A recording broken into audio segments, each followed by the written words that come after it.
Guys आज मैं जहाँ जाने वाला हूँ वहाँ बनती है नाव, जो कि पीछे है इंडस्ट्रियल एरिया। अभी मैं आपको चल के वहाँ पे सारी चीजें दिखाता हूँ कि क्या वहाँ पे सीन है। और वीडियो शूट करने की जगह बहुत ही प्यारी है, तो वीडियो में बने रहे। तो गाइस फाइनली मैं आ चुका हूँ और बस इसी के पीछे है वो, अभी मैं आपको दिखाता हूँ। गाइस आप देख सकते हैं कितनी सारी इंडस्ट्रीज है यहाँ पे, क्योंकि ये इंडस्ट्रियल एरिया ही है।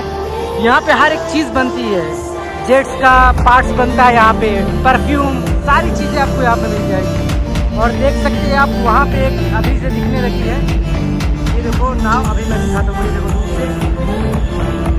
तो गाइस हमारे भाई के पीछे खड़ी है रेंज रोवर, जो कि पूरी तरीके से हम अपनी भाषा बोल सकते हैं कि सड़ गई है। तो मतलब चलते यहाँ पे एक वीडियो शूट करते, देखते हैं वीडियो कैसी बनती है।